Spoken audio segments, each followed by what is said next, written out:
أستغفر الله العظيم أستغفر الله رب البرايا أستغفر الله من الخطايا أستغفر الله رب البرايا أستغفر الله من الخطايا أستغفر الله رب البرايا أستغفر الله من الخطايا.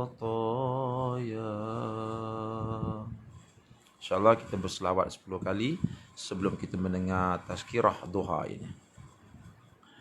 Inna Allah wa malaikatahu yusalluna ala nabi ya ayyuhalladzina amanu sallu alaihi wa sallimu taslima. Allahumma salli ala Sayyidina Muhammad wa ala ali Sayyidina Muhammad. Allahumma salli ala Sayyidina Muhammad wa ala ali Sayyidina Muhammad. Allahumma salli ala Sayyidina Muhammad wa ala ali Sayyidina Muhammad. Allahumma salli ala Sayyidina Muhammad wa ala ali Sayyidina Muhammad. Allahumma salli ala Sayyidina Muhammad wa ala ali Sayyidina Muhammad. Allahumma salli ala Sayyidina Muhammad wa ala ali Sayyidina Muhammad. Allahumma salli ala Sayyidina Muhammad wa ala ali Sayyidina Muhammad. Allahumma salli ala Sayyidina Muhammad wa ala ali Sayyidina Muhammad. Allahumma salli ala Sayyidina Muhammad wa ala ali Sayyidina Muhammad. Allahumma salli ala Sayyidina Muhammad wa ala ali Sayyidina Muhammad.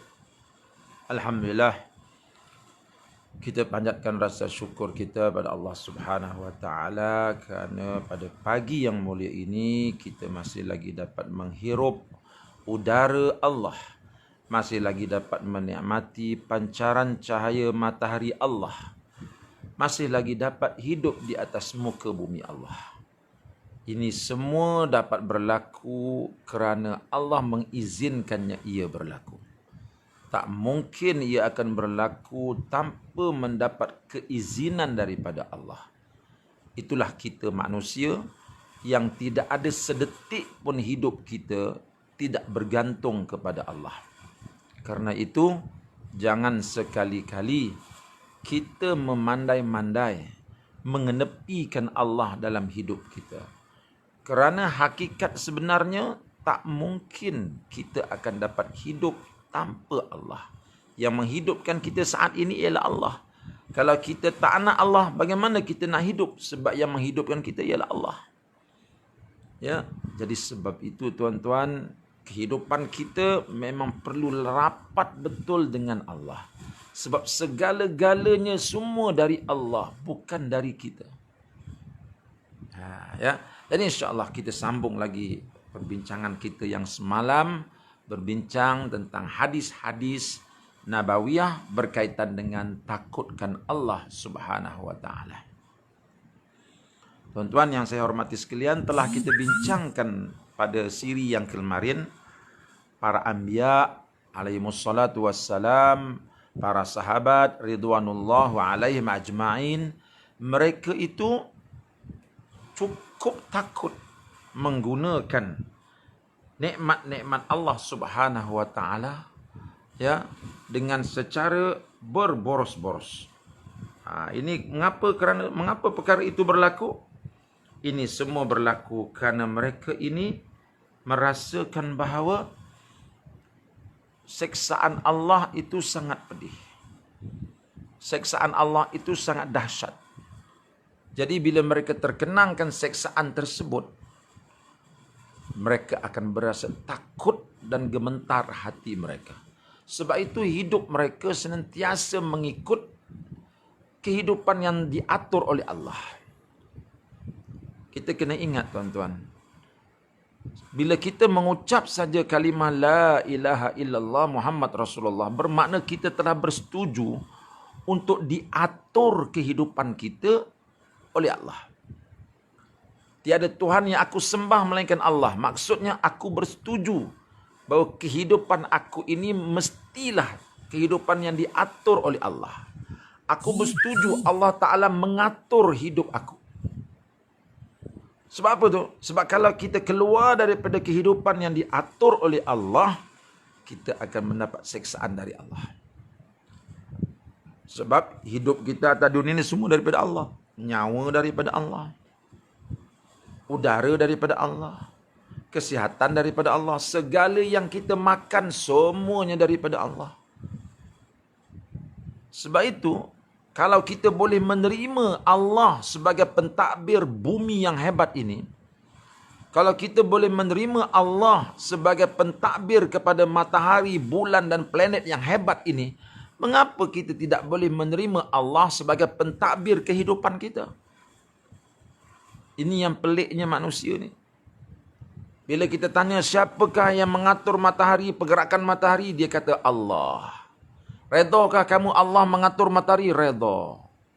Siapakah yang mengatur segala pergerakan planet-planet dan bintang-bintang di langit? Allah. Redha kamu? Redha. Tapi bila tanya, redakah kamu Allah mengatur hidup kamu? Yang ini berat sikit. Sebab yang ini bertembung dengan nafsu dia. Yang ini bertembung dengan kepentingan diri dia. Ini berat sikit. Tuan-tuan, kalau langit dan bumi, 7 petala langit, 7 petala bumi, semuanya diatur oleh Allah dengan berjaya, mengapa kita masih lagi ragu-ragu nak menyerahkan diri kita kepada Allah untuk diatur? Mengapa benda itu boleh berlaku? Sebab itu, serahkan bulat-bulat kehidupan kita agar diatur oleh Allah dan ditunjukkan caranya oleh Nabi Muhammad SAW. Sebab itu tuan-tuan, para sahabat, kehidupan mereka akan ikut seperti mana kehidupan Nabi. Kehidupan mereka sama dengan kehidupan Nabi. Jadi sebab itu kita cuba nak bergerak ke arah itu. Jadi salah satu daripada kehidupan para sahabat ni, mereka cukup takut kepada Allah Subhanahu Wa Taala. Bila takut pada Allah itu datang, maka ini akan menyebabkan mereka itu mengawal segala pergerakan panca indera mereka agar tidak melawan kehendak Allah Subhanahu Wa Taala. Tuan-tuan yang dihormati sekalian, mari kita tengok apa kata Nabi selaku orang yang pernah melihat api neraka. Kita tak pernah lihat api neraka. Ya. Kita tak pernah lihat api neraka. Nabi pernah melihat api neraka. Dalam satu hadis daripada Sayyidina Anas radhiyallahu anhu, Anas telah berkata, khataba Rasulullah sallallahu alaihi wasallam khutbatan ma sami'tu mithlaha qat.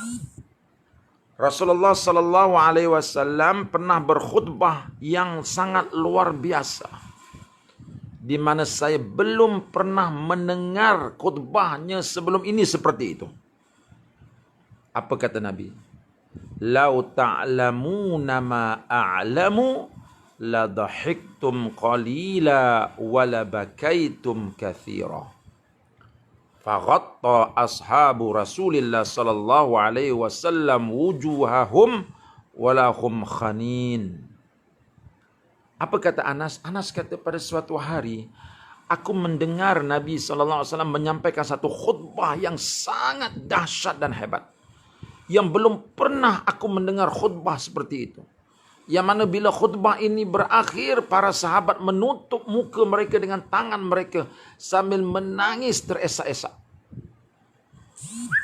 Agaknya, apakah isi kandungan khutbah itu? Sehingga para sahabat bila mendengar khutbah itu menutup muka mereka lalu menangis teresak-esak. Khutbah itu berbunyi, "Lau ta'lamuna ma a'lamu la dhahiktum qalila wa la bakaitum katsira." Seandainya kamu sekalian mengetahui apa yang aku ketahui, nescaya kamu sekalian akan sedikit sekali ketawa dan pasti akan banyak menangis. Ya, mengapa Nabi sebut begitu? Sebab Nabi SAW tahu tentang bagaimana keadaan api neraka itu. Maknanya dalam hadis ini Nabi telah memberitahu kepada kita, aku selaku orang yang telah di Isra' Mi'rajkan oleh Allah, aku telah melihat keadaan api neraka itu. Aku telah melihat bagaimana keadaan orang-orang yang disiksa dalam api neraka itu. Kalau kamu melihat siksaan itu, nescaya berubahlah kehidupan kamu. Berubah bagaimana? Kamu akan menjadi insan yang ketawanya sedikit. Sebab apa? Sebab terasa diri terancam. Terasa diri terancam.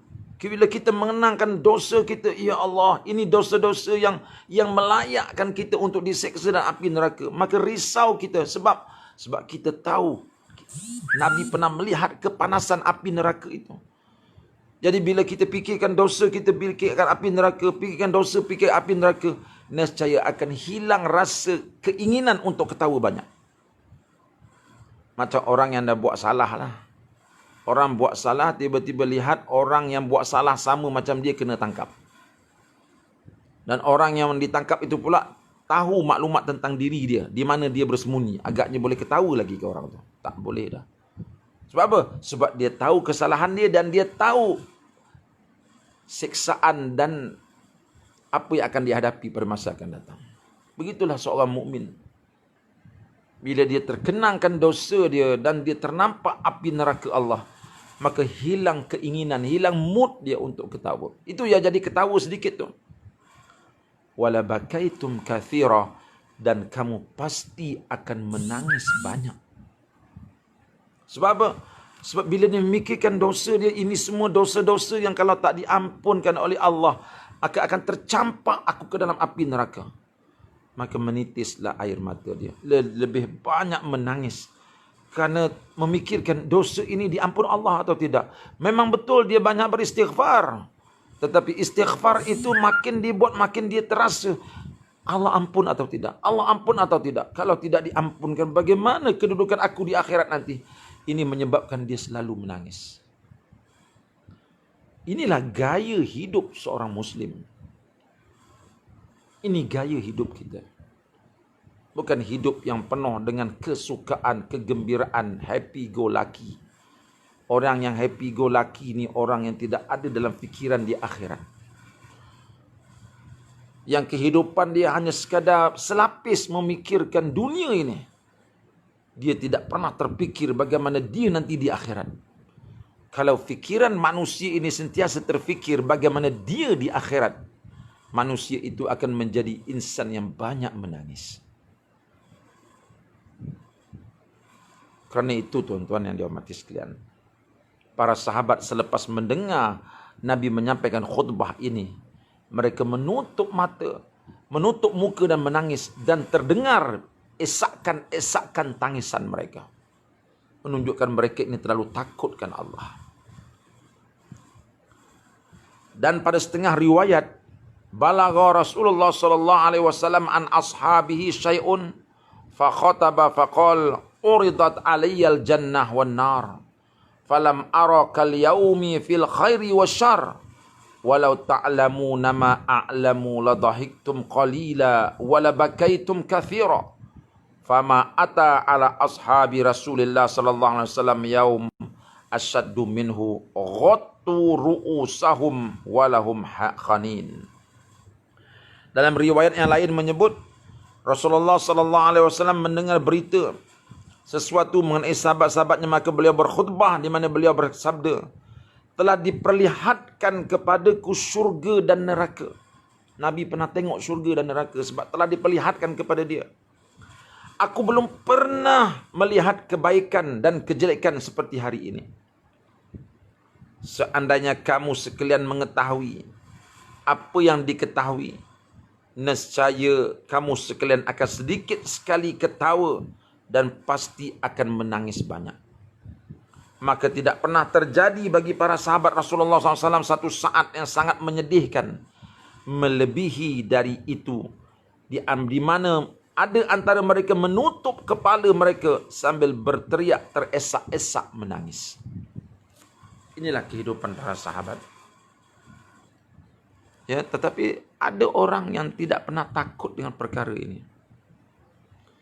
Bila kita sedarkan dia, encik, perkara yang encik buat ni boleh menyebabkan encik terbakar dalam api neraka. Oh, setakat ini saya belum lagi memikirkannya. Saya belum lagi memikirkannya. Yang saya fikirkan ialah sekarang ini. Ya, ya Allah, kehidupan dia hanya kehidupan selapis di atas muka bumi ini. Apakah dia boleh hidup atas dunia ini selama-lamanya?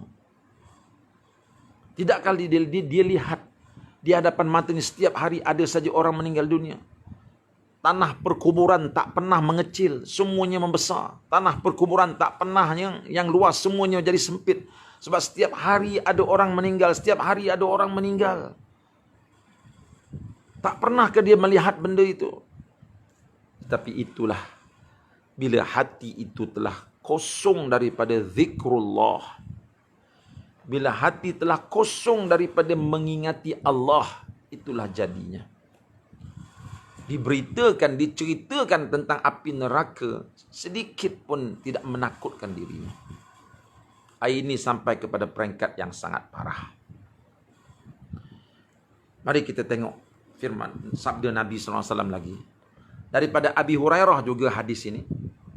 Qal kunna ma'a Rasulillah sallallahu alaihi wasallam isami'a wajbatan faqala hal tadruna ma hadha? Qulna Allahu wa rasuluhu a'lam. Qal hadha hajarun rumiya bihi fin nar mundu sab'ina kharifan fahuwa yahwi fin nar al-ana hinantaha ila qa'riha fasami'tum wajbataha. Rawahu Muslim. Hadis ini daripada Sayyidina Abu Hurairah. Penting hadis ini. Cuba dengar betul-betul. Bahawa satu ketika kami bersama dengan Nabi SAW. Kemudian tiba-tiba terdengarlah suara gemuruh. Lantas beliau bertanya, apakah kamu sekalian tahu bunyi apakah ini? Mereka mendengar. Tiba-tiba mereka mendengar suara wum gitu. Nabi kata, kamu tahu tak itu suara apa? Apa jawab mereka? Allah dan Rasulnya lebih mengetahui ya Rasulullah. Kami tak tahu itu bunyi apa. Lalu Rasulullah bersabda, ini adalah suara batu yang dilemparkan ke dalam neraka sejak 70 tahun. Batu itu sekarang baru sampai ke dasar neraka. Maka kamu sekalian mendengar suara gemuruhnya itu. Tuan, 70 tahun yang lalu dicampakkan batu daripada atas api neraka. Selepas 70 tahun baru batu itu sampai ke bawah. Bayangkan betapa besarnya neraka itu. Selepas 70 tahun dibaling, batu itu berlegar-legar ke bawah, ke bawah, ke bawah. Mengambil masa 70 tahun untuk sampai ke dasarnya. Bayangkan betapa besarnya api neraka tersebut. Allahu Akbar. Allahu Akbar. Allahu Akbar. Apalah nilainya dunia ini bila kita telah mendengar hadis-hadis seperti ini. Apalah nilai sesuatu yang kita bangga-banggakan bila kita mendengar hadis setakut ini. Tuan yang dihormati sekalian, satu hadis yang lain daripada Adi bin Hatim radhiyallahu anhu. Dia telah berkata, Nabi SAW telah bersabda, "Ma minkum min ahadin illa sayukallimuhu rabbuhu laisa bainahu wa bainahu turjuman. Fayanzuru aymana minhu fala yara illa ma qaddam. Wa yanzuru ash'ama minhu fala yara illa ma qaddama. Wa yanzuru baina yadayhi fala yara illa an-nar tilqa'a wajhi. Fattakun nar walau bisyikki tamrah." Adi bin Hatim berkata, Nabi SAW telah bersabda, seseorang di antara kamu sekalian nanti akan berbicara terus dengan Allah Subhanahu wa taala.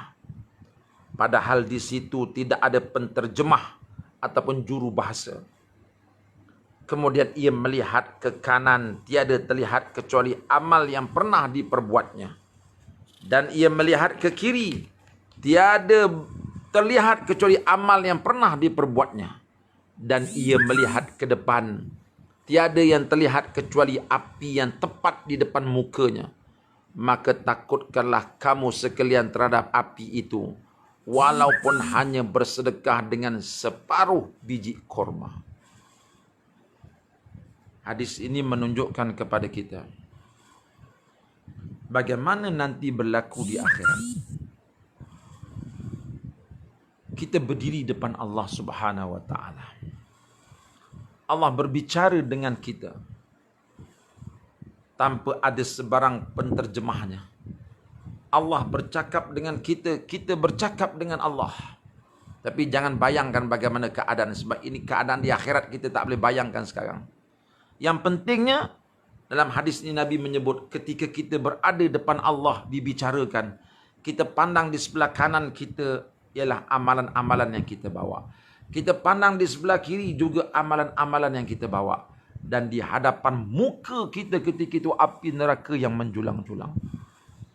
Tonton bayangkan, dalam keadaan api neraka telah menyala-nyala ketika itu dibicarakan kita di hadapan api neraka Allah. Bayangkan kalau kita terlihat di sebelah kanan, tengok-tengok amal ibadat kita terlalu sedikit. Sedikit sangat amal kita. Kita pandang ke kanan, nipis sangat buku amalan kebaikan kita. Bila pandang ke kiri, ya Allah, tebalnya buku kejahatan kita. Sedangkan di hadapan kita tu api neraka. Mampukah kita balik semula ke dunia? Mampukah kita meminta tangguh daripada Allah? Mampukah kita mohon untuk dijamin sebentar supaya kita dapat keluar? Semuanya tidak mungkin. Bila kita tengok di kanan kita amal ibadat kurang, di sebelah kiri kita amal kejahatan banyak, agaknya apa akan jadi? Api neraka menunggu di depan tu. Allah, cuba kita bayangkan. Terbayangkan betul-betul, ya Allah, ketika itu apa akan jadi kepada manusia yang kehidupannya tidak mau membuat kebaikan. Terasa berat hati nak buat baik, terasa malas nak buat baik, terlalu berkira-kira untuk buat baik. Apakah sampai di akhirat nanti yang dia sayang sangat tu akan tolong dia? Apakah bila sampai di akhirat nanti yang dia banggakan sangat tu akan tolong dia? Yang akan tolong dia adalah amal kebaikan yang akan duduk di sebelah kanan dia. Banyak amal kebaikan itu, insya-Allah Allah Ta'ala akan tolong kita. Jadi tuan-tuan yang dikasih sekalian, kita dengar hadis yang terakhir sebelum kita berundur diri. Hadis ini daripada Sayyidina Abu Dzar radhiyallahu anhu. Nabi telah bersabda, "Inni ara ma la taraun, atib as-sama wa hawwalaha an ta'itta ma fiha mawdi'u arba'a asabi'a illa wa malakun wadi'un jabhatahu sajidan lillahi ta'ala. Wallahi law ta'lamuna ma a'lamu la dhahiktum qalila wa la bakaitum katsira wa ma taladzaztum bin nisa'i 'alal furush Wala kharajtum ila su'udati taj'aruna ila Allah Ta'ala. Rawahu Tirmizi. Dari Sayyidina Abu Zar, Nabi SAW bersabda, sesungguhnya aku melihat apa yang kalian tidak melihatnya. Di mana langit itu berkeriut-keriut. Di situ tidak ada tempat untuk menyisipkan 4 jari.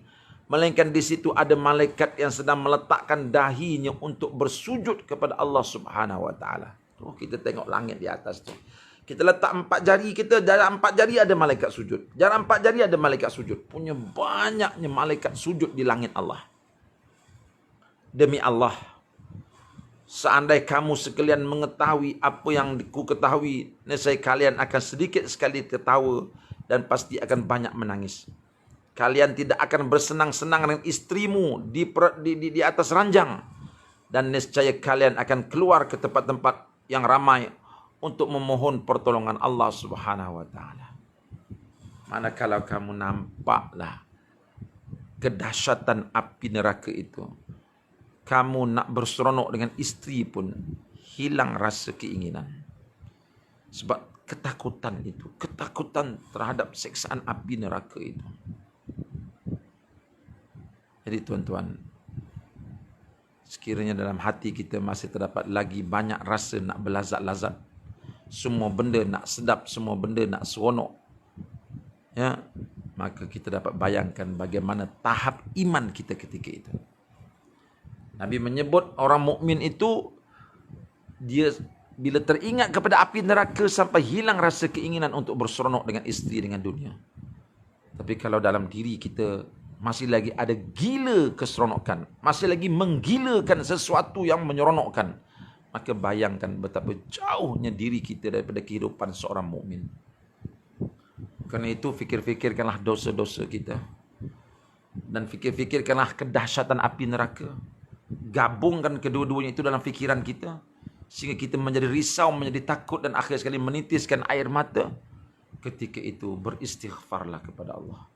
Astaghfirullahalazim, astaghfirullahalazim, astaghfirullahalazim. InsyaAllah dengan ketakutan yang ada dalam hati kita itu, Allah menilik dan mengetahui apa yang ada dalam hati kita. Mudah-mudahan kita bertemu dengan Allah dalam keadaan kita takut kepada Allah Subhanahu wa taala. Itu sajalah tazkirah duha kita pada pagi ini. InsyaAllah kalau banyak umur kita jumpa malam nanti dengan tazkirah yang lain pula. Sekian. Assalamualaikum warahmatullahi wabarakatuh.